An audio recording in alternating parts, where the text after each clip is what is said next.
여러분 안녕하십니까? 오늘 인터뷰의 주인공은 화성시의회 원유민 의장님입니다.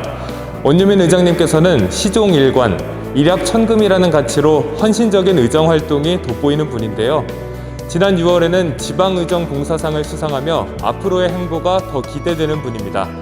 오늘 주인공인 화성시의회 원유민 의장님, 함께 만나보시죠. 화성시의회 원유민 의장님 모셨습니다. 의장님 안녕하세요. 네, 안녕하세요. 반갑습니다. 네, 의장님 시청자분들께 인사 말씀 부탁드립니다. 코로나19가 장기전으로 돌입했습니다. 아무도 예상치 못했던 이런 어려운 환경 속에서 우리 화성 시민들께서 겪으시는 고통이 상당하실 것으로 생각이 들고요. 이런 상황 속에서 우리가 직면한 가장 큰 문제는 코로나 방역과 민생 안정일 것이라고 생각합니다. 이번에 화성시의회에서 제205회 임시회를 추가 경정 예산과 관련된 임시회를 마감했습니다. 그 임시회에서는 무엇보다도 우리 화성 시민의 삶과 직결되는 민생 안정과 코로나 방역과 관련된 예산과 관련된 부분들을 많이 논의했고요. 그 논의 과정에 있어 실제로 필요한 부분들을 의회에서 면밀히 검토했다고 말씀드릴 수 있겠습니다. 먼저 위기에 대응하고 불확실한 미래를 준비하는 예산인 만큼 화성시의회에서는 세금이 소모적으로 집행되지 않도록 시민을 위해 최대한 민생에 초점을 맞추고 사용할 수 있도록 그렇게 노력을 했다는 말씀을 드리겠습니다. 네, 의장님 추가 경정 예산이나 각종 네. 시민 지원 대책 등이 많이 나오고 있는데 결국은 시민들의 삶을 위해서는 이 지방의회의 역할이 빠질 수가 없는 것 같습니다. 그렇습니다. 그리고 올해 2021년이 지방의회 개원 30주년이잖아요. 네. 그리고 화성시 의회에서도 이에 대해서 기념식을 개최하고 유공자도 선정을 하셨는데 지방의회 개원 30주년에 대한 의장님의 소감도 궁금합니다. 네, 올해는 지방의회, 지방자치가 만들어진 지 30년이 되는 해이기도 하지만요. 우리가 최초로 30년 만에 우리 지방자치 전부 개정안이 통과가 됐습니다. 그 지방자치법 전부 개정안의 내용의 가장 큰 핵심이라고 저는 말씀드릴 수 있는 우리 의회 인사권 독립, 정책 지원 전문 인력 도입, 요 두 가지 정도로 볼 수 있는데요.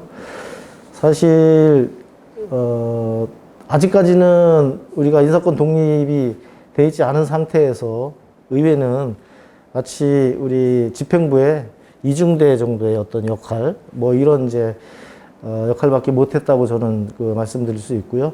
그런 것들이 인사권 독립으로 인해서 우리가 견제와 감시를 하는 그런 아주 가장 중요한 그런 우리 의회 그 역할 중에 인사권 독립이 가장 중요하다고 이제 생각하는 부분인데요.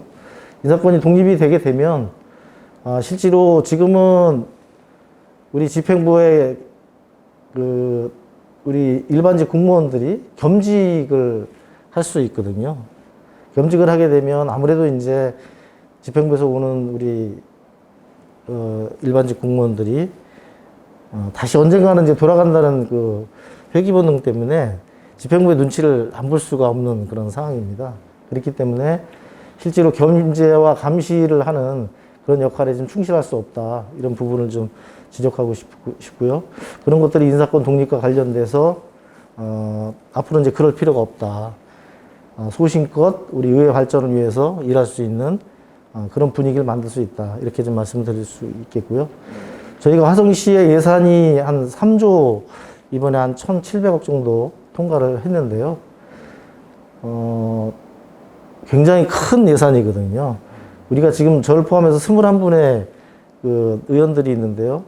1인당 간단하게 좀 잡아보니까 한 1,500 정도의 예산을 시의원 한 명당 규모를 심의하게 되는데요.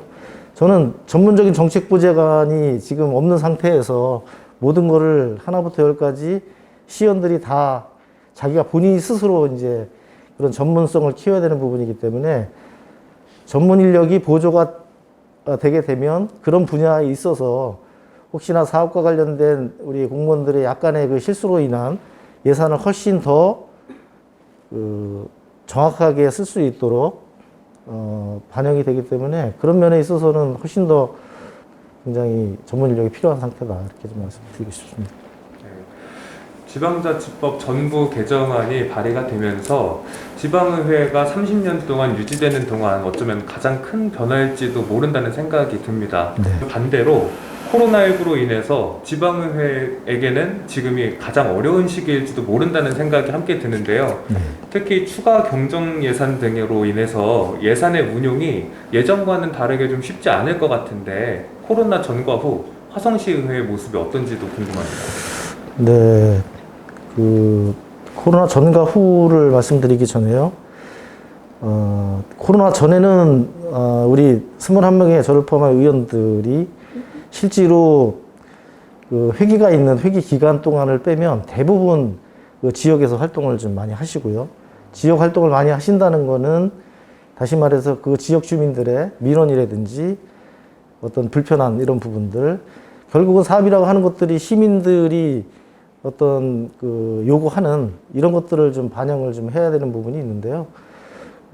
실질적으로 그 대면을 못하는 상황에서는 그런 어떤 민원이라든지 사업성과 관련된 이런 부분들에 대한 것들을 많이 접하지 못하게 되었습니다. 그로 인해서 실제로 많은 좀 어려움이 있다고 좀 생각이 드는데요. 그럼에도 불구하고 우리가 비대면으로 인한 여러 가지 소통 방법을 강구하고 있습니다. 그래서 비대면 회의 방식이나 인터넷 생방송과 같은 이런 부분들을 활용해서 멀어져 가고 있는 우리 시민들과의 어떤 그 접촉 부분 이런 것들을 화면으로나마 접촉을 함으로 해서 우리 민원인들이 시민들이 불편해하시는 부분들을 하나하나 체크하고 고민하고 또 반영하고 있다 이렇게 좀 말씀드리고 싶습니다. 네, 아무래도 지금이 어려운 시기이기도 하고 의회는 굉장히 숙제가 많은 시기인데요. 네. 그럼에도 불구하고 화성시의회에 경사스러운 소식이 있는데 지난 6월 원유민 의장님께서 전국 시군자치구 의회 의장협의회로부터 의정봉사상 수상하셨잖아요.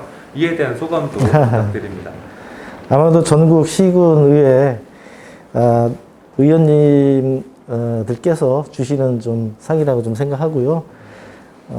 아마도 저보다 훌륭한 분들이 많으실 텐데 우리 화성이 사실은 굉장히 역동적인 도시고 할 일이 많은 그런 지자체다 보니까 그런 면에서 더 열심히 하려는 그런 격려 차원에서 주신 상이 아닌가 이렇게 좀 생각하고 있습니다.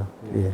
이 헌신적인 마음뿐 아니라 의장님의 안목도 이런 의정봉사상 수상에 영향이 있지 않을까 싶은데요. 감사합니다. 제가 개인적으로 찾아보니까 의장님께서 이번에 의정봉사상을 수상하셨을 뿐 아니라 평소에 국제적 문제에 대해서 많이 관심을 갖고 있는 것으로 알고 있습니다. 네. 특히 일본 후쿠시마 방사능 오염수 해양 방류, 그리고 미얀마 군부 쿠데타 규탄 및 민주주의 질서 회복 촉구에 관한 결의문 채택 등 국제적 안건에 대해 관심을 갖고 활동을 펼치시는 모습이 굉장히 인상 깊은데요. 이렇게 국제적 안건에 대해서 관심을 갖고 계신 계기가 무엇인지 궁금합니다. 네. 오염수 방류 문제는 사실 우리나라하고 밀접한 관계가 있고요. 오염수 방류 관련해서 최근에 우리 언론에도 보도가 되어 있습니다만 그 해양 쪽에 종사하시는 수산업에 종사하시는 분들이 뭐 결기대 뭐 이런 거를 통해서 굉장히 그 방류수에 대한 부분들을 염려하고 있는 그런 상태고요. 저희가 식탁에 올라오는 어떤 음식 중에 가장 중요한 그 대목을 차지하는 것이 수산물이라고 생각하거든요. 그런 것들이 방류가 되었을 때 우리 국민들의 불신 뭐 이런 것들로 인해서 수산업에 종사하시는 분들이 굉장히 어려움에 처할 것이라고 좀 생각이 좀 들고요. 또한 그것이 뭐 국제적으로 어떤 정확하게 이상이 없다고 하는 것이 판명이 나기 전까지 어떤 인근에 있는 그 지역의 나라와 협의 없이 방류 자체를 한다는 것은 굉장히 오만불손한 그런 그 사고방식이라 생각하고요. 그런 부분에 대한 부분들을 저희는 성명서를 통해서 분명한 입장을 말씀을 좀 드렸던 것으로 좀 기억이 나고요. 예, 미얀마 문제는 저희 나라와 유사한 이런 그 역사적인 저희도 아픔이 있었기 때문에 특별히 이제 그 부분에 있어서 관심을 좀 많이 갖게 되는 것이고요. 어쨌든 미얀마 문제가 잘 해결이 돼야 할 텐데 우리가 과연 성명서만 발표하는 이런 거 가지고 얼마나 도움이 될지는 모르겠습니다만은 그럼에도 불구하고 그냥 지켜만 바라만 볼 수는 없다는 그런 입장에서 우리 21명의 의원님들과 함께 성명서를 좀 발표하게 됐고요. 앞으로도 많은 관심을 갖고 어떻게 하면 미얀마 국민들이 군부 독재에서 잘 탈출할 수 있는 그런 그 방안이 있을까 하는 그런 부분에 대해서 고민을 좀 많이 하도록 그렇게 좀 하겠습니다. 네, 의장님께서 하신 말씀을 들어보면 결국에는 국제적 안건이라고 다른 나라에 이어도 결국엔 우리나라의 일이 될 수 있다는 거, 그리고 우리나라도 먼저 아픔을 겪은 나라로서 다른 나라에 도움이 돼야 한다는 그런 멋진 마인드가 굉장히 인상 깊은데요. 결국 이런 가치관이 우리나라가 앞으로 선진국이 되기 위해서, 그리고 민주주의 시민에게는 꼭 필요한 가치관이라고 생각을 하는데요. 이런 가치관을 갖고 계신 의장님께 궁금한 점이 있는데, 우리나라 대한민국 지방의회가 앞으로 발전하고 선진국의 의회가 되려면은 어떤 과제를 해결해야 되는지 의장님의 의견이 궁금합니다. 네, 모두에도 말씀을 드렸습니다. 의회가 의회 구실을 제대로 하려면 모두에 말씀드린 것처럼 인사권 독립 가장 큰 게요. 두 번째는 정책 보좌관 제도 이런 것들의 활성화가 무엇보다도 시급하다고 다시 한번 재차 이제 강조해서 말씀을 드리는 거고요. 그런 것들이 하나하나 우리가 구체적으로 진행이 되고 결과가 있을 때 비로소 우리 화성시 의회뿐만이 아닌 모든 의회가 의회로서의 어떤 그 역할을 제대로 하지 않겠나 하는 그런 생각을 가지고 있습니다. 예. 앞으로 더 여쭤보고 싶은 일이 많지만 이제 또 마칠 시간이 돼서 마지막으로 시청자분들께 마무리 인사 부탁드립니다. 네, 뭐 다시 한번 말씀드리지만 코로나라고 하는 전대미문의 이런 시대에 살고 있지 않습니까? 무엇보다도 우리 시민들께서 굉장히 답답해하시고 이런 이제 상태에서 계시는데요. 우리 화성시 의회에서는 특히 코로나19라는 전례 없는 위기로 시민들께 많은 힘든 시기를 보내고 계시는데요. 문제가 있으면 언제든지 답도 있다고 좀 생각을 합니다. 현장에서 답을 찾고 우리 화성시 특히 의회에서는 시민 여러분들께 꼭 답을 찾기 위한 노력을 하겠다, 최선을 다하겠다는 말씀으로 인사 말씀을 대신할까 합니다. 네.